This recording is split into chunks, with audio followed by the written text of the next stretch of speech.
और ऐसे पार्ट है और एक दूसरे के पूरक है। किसी भी संस्था का विकास में एक प्रतिरोधक जरूरी है, जिससे एक आदमी निरंकुश नहीं हो सकता। और तो कोई गलत चीज नहीं है, आपको आपकी बात है, क्योंकि हम लोग एक व्यक्ति हो सकते हैं मैनेजमेंट में, मैं नहीं जानता ना आप जितने लोग मेरे डिटेल्स में हैं। जो आपको काम दिया गया है वो काम बिल्कुल अपने डिसिप्लिन के साथ और लगन के साथ करें, कोई भी काम छोड़े और अपने आस-पास के क्षेत्र में देखें कोई इस तरह की घटनाएं तो नहीं घट रही है। क्योंकि देखो अब पैसे की लागत बहुत खराब होती है, आप एक बार उधर बढ़ते हैं तो वो दर बढ़ते चलेगा, है ना। और उसमें क्या होता है, जो अपने भाई हैं वो तो परेशान होते हैं, लेकिन अपने बैंक का एक रिजल्ट भी खराब होता है। तो उसमें थोड़े से समझने की आवश्यकता है। थोड़ा सा अगर आप अपने आसपास के क्षेत्र को देखेंगे तो निश्चित रूप से हमको कहीं इस तरह की परेशानी का सामना नहीं करना पड़ता, क्योंकि क्षेत्र अंचल बहुत बड़ा है, इसमें दो स्टेट है, बिहार भी है, झारखंड भी है। तो एक इससे अच्छा मौका नहीं मिलेगा कि बहुत आप तो लगभग स्टेट से सारे लोग आए होंगे। तो ये थोड़ी सी आप जागरूकता की आपको लाना है, सभी अपने जहाँ भी काम कर रहे हैं थोड़ा जागरूक रहें। और इसके लिए बैंक बहुत सारी पोर्टल, बहुत सारी नोटिफिकेशन रखा है, मेरा नंबर भी आप लोग ले सकते हैं। और कभी किसी तरह की परेशानी हो तो आप हमसे खुद भी बात कर सकते हैं, हमारे जितना रेट बैठे हमसे बात कर सकते हैं। और मैं ये एश्योर करना चाहता हूँ आपको कि किसी तरह की परेशानी आपको नहीं होने देंगे, है ना। जो भी परेशानी है आप बताएं। आज central bank of India employees association जो बिहार और झारखंड दो राज्य से है, इनकी 28वां सम्मेलन में इकट्ठे हुए हैं। और आज की मौजूदा जो परिस्थिति है पूरा देश की और खास करके बैंकिंग उद्योग की, इस बारे में हम चर्चा कर रहे हैं।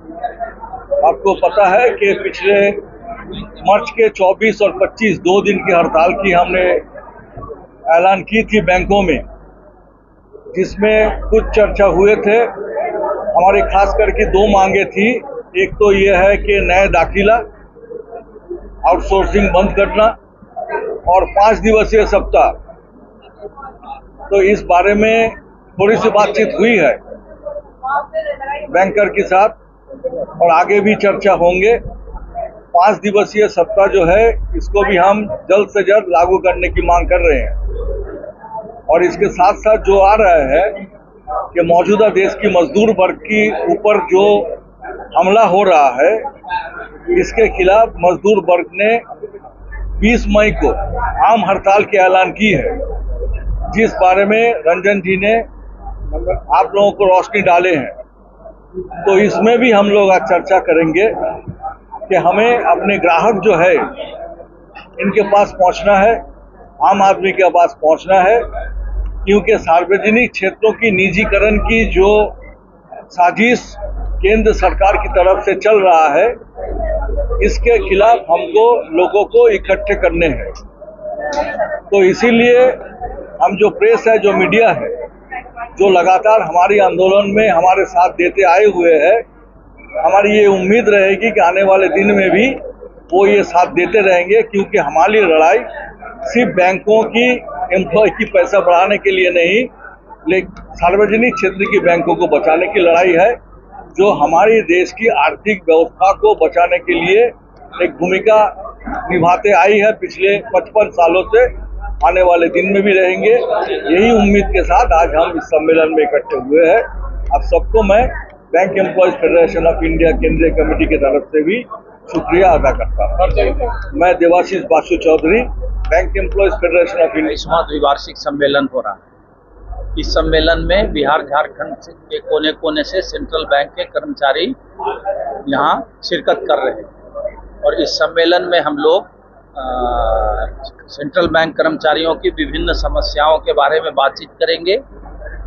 अभी डेलीगेट सेशन होगा, उसमें जो समस्याएं हैं उनको हासिल करने के लिए, अपने मुद्दों को हासिल करने के लिए जो भी आंदोलन का कार्यक्रम होगा वो भी तय होगा। और 20 मई को जो पूरे देश में अखिल भारतीय हड़ताल होगी, उसमें भी हमारी भागीदारी किस तरह से होगी और उस हड़ताल को कैसे सफल करेंगे, उसके बारे में हम लोग चर्चा करेंगे। हड़ताल में कौन कौन लोग शामिल होंगे? हाँ हड़ताल जो आप लोग करने जा रहे हैं, हाँ, कौन कौन लोग शामिल होंगे? हड़ताल में पूरे देश में का जितना भी सेक्टर है, बैंक है, इंश्योरेंस है, सरकारी कर्मचारी है, विभिन्न पब्लिक सेक्टर अंडरटेकिंग्स हैं उसके कर्मचारी हैं, एयरपोर्ट रहेगा, स्कूल रहेगा, अस्पताल के कर्मचारी रहेंगे, रेलवे के, पूरे देश में समझिए आप अखिल भारतीय हड़ताल है। किसान लोग रहेंगे उसमें, जो किसान कानून, किसानों का जो मिनिमम सपोर्ट प्राइस का डिमांड है, मिनिमम जो वेज है 26,000 रुपया का डिमांड है हम लोगों का। उसके बाद जो अनऑर्गेनाइज्ड सेक्टर है जिसमें आप लोग भी आते हैं, उनके लिए मिनिमम 9,000 रुपया पेंशन का डिमांड है। 4 लेबर जो हमारा 29 श्रम कानून है जिसको बदल के वो 4 लेबर कोड में सरकार करने जा रही है, उसके खिलाफ भी हमारा वो हड़ताल है। इसके अलावा सब जगह जो ये कैजुअलाइजेशन है, कॉन्ट्रैक्चुअलाइजेशन है, आउटसोर्सिंग है, उसके खिलाफ हमारी वो हड़ताल है। इसके बाद विभिन्न सरकारी विभागों और पब्लिक सेक्टर अंडरटेकिंग्स में जो लाखों लाख वैकेंसीज है उसमें रेगुलर अपॉइंटमेंट के लिए हमारी वो हड़ताल है। इसके अलावा और भी बहुत सारे मुद्दे हैं जिनके ऊपर हमारा वो हड़ताल है। तो तमाम बैंक के कर्मचारी, पब्लिक सेक्टर अंडरटेकिंग्स के कर्मचारी, किसान समेत हम लोग 20 मई को पूरे देश में हड़ताल करेंगे। ये प्रस्ताव आज आपने सम्मेलन किया है, इसमें कितने लोग कहाँ से पहुँचे हैं और क्या प्रस्ताव पारित हुआ? अभी तो ये खुला सत्र था, तो खुला सत्र में प्रस्ताव पारित नहीं होता है। अभी पोस्ट लंच सेशन जिसको प्रतिनिधि सत्र कहते हैं, उसमें ये सभी प्रस्ताव पारित किया जाएगा। अभी लंच के बाद होगा। हाँ, लंच के बाद पारित होंगे।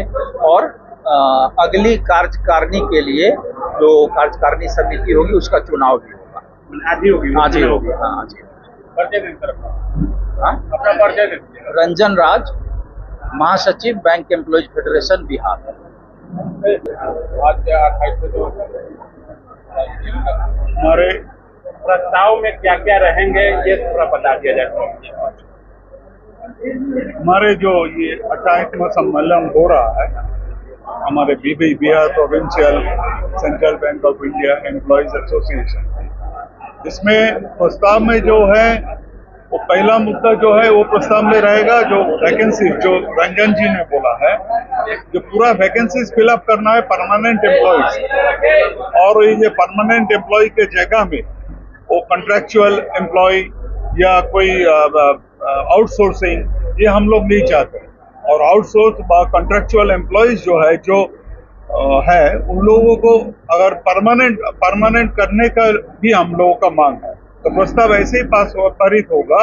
हमको लगता है सभी सदस्यों ने इनको सपोर्ट करेंगे कि हमारे परमानेंट जो खाली है, जो वैकेंसीज है वो पूरा करें, और जो अंडर कॉन्ट्रैक्टर जो काम कर रहे हैं उनको भी परमानेंट एम्प्लॉय का रूप दे। ये होगा पहला। और दूसरा जो है हम लोगों का जो 5 डेज बैंकिंग हम लोग बहुत दिनों से मांग रहे हैं, वो 5 डेज बैंकिंग का भी हम लोग इसलिए भी प्रस्ताव पारित करेंगे। और जो रंजन जी ने बोला है, जो 29 जो इंडस्ट्रियल जो रिलेशन का जो लॉ था, इसके लिए 5 कोड लाया जा रहा है, लेबर कोड, 4 लेबर कोड लाया जा रहा है, इसका खिलाफ भी हम लोग प्रस्ताव पास करेंगे। ये सब है। और हमारे जो 3 साल जो संगठन चला गया, 27वां सम्मेलन से अभी 28वां सम्मेलन, 3 साल, इसका भी चर्चा होगा। सम्मेलन कहाँ आगे बढ़े, कहाँ क्या हो गया, क्या कमियां रह गए, और आगे हम लोग कैसे आगे बढ़ सकते हैं, हमारे संगठन कैसे मजबूत होगा, ये भी चर्चा होगा। और इसके लिए आगे सम्मेलन का हमारा जो कमिंग जो होगा, हमारा बॉडी भी इधर ही इलेक्ट होगा। बॉडी आगे 3 साल के लिए हमारा ये एग्जीक्यूटिव कमेटी बोले या महासचिव बोले, ऐसे कुछ इलेक्ट किया जाएगा। इसके बाद हमारे ये सम्मेलन का काम खत्म। कार्यकारिणी में कितने सदस्य होंगे ये थोड़ा बता दीजिए। क्या आपकी जो कार्यकारिणी की जो भी होगी, उसमें टोटल कितने सदस्य? हमारे ऐसे सदस्य बिहार में हमारे सदस्य तो 200 से ज्यादा है। हमको लगता है 52 क्योंकि Samarkanti Ghosh, general secretary, central bank employees federation of India. 79030555115।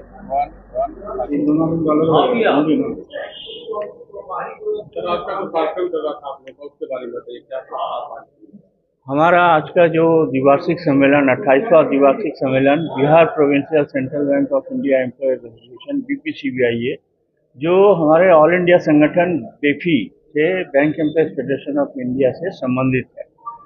इसका 28वां सम्मेलन आज IMA हॉल 14 अप्रैल 2025 को हो रही है। इसमें बिहार और झारखंड के विभिन्न प्रांतों से हमारे डेलीगेट्स आए हुए, चुने हुए डेलीगेट्स आए हैं। 3 दिन लगातार बैंकों में छुट्टी के कारण हमारी उपस्थिति जैसा हम लोगों ने उम्मीद की थी वैसा उपस्थिति नहीं रही है।